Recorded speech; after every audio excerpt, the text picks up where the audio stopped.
everyone, welcome back to the new video of Unqork. So for today's topic, let's start with call to array operator which comes in the data workflow.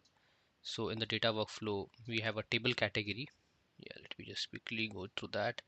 Yeah, so in the table category, we have this call to array operator. So let's see what is it. So before start of this video, I have just create a sample data which resides here, which is city and state. So it's a pretty simple, straightforward two columns, right?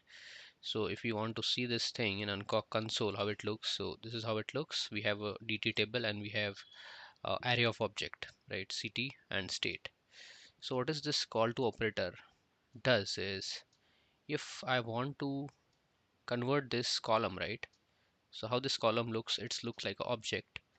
And if I want to convert this column, let's suppose city, to an array. So if I want to put all those values of the city attribute into array, which means this all city names Mumbai, Bangalore, Jaipur, Kolkata will all go into a single array. So in that case, we are converting a column, right? Because city is a column if you see the table.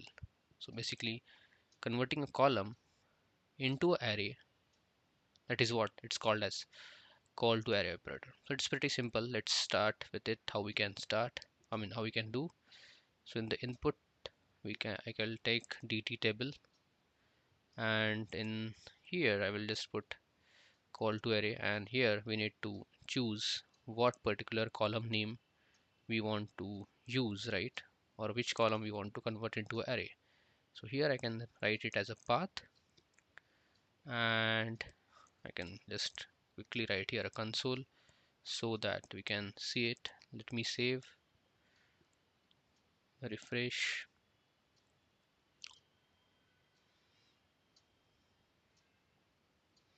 So now if I click on submit, this is what we can see, right? Initially we were having a column, and now that column is converted to array, which is this. And few more things that we can do or we have here is drop empty, right? And then we have here a default value uh, box. So what it does is, let me just quickly have a data here so I can explain that in a better way. So let's suppose if I write here as test, okay, let me just keep a new row here which is test, and here I'm just keeping this particular thing city as blank. Okay, so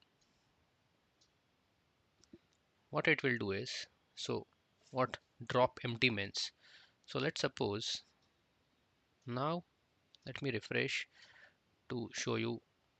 We have just added a state value, but the city value we have kept empty, right? So that is why we can see here a state, and this is an empty value, right? It's the empty cell. So if I want to remove this thing, right, I don't want this particular blank one or empty cell, then I can take use of this, which is dropped empty yes and dropped empty no. So if I keep it as yes, then what it will do, it will retain this empty cell in the array. So our array will have all those four states or these four values, and also it will have this blank as well if I put it into no, right? So let me just quickly demonstrate that. Let me refresh. So here you can see this empty cell, right?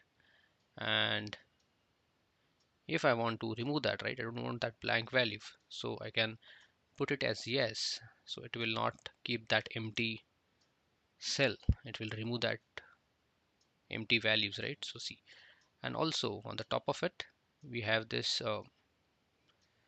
default value. So if I am putting this as no, then I can put it here a default value as well, which is I want ABC, right? So let me put it as no. So I don't want to drop any empty cell, but if any dropped or if any empty cell is present, then replace that particular empty cell with this default value which says ABC. That is what it does. So let me quickly show you that. So now if I see, like if you see this is the one, right? So that blank one got defaulted with this value. So yeah, that's pretty much from call to array operator. If you have any questions, please comment on this video. I will surely answer that, and please subscribe to my channel, and see you in the next video guys. Thank you.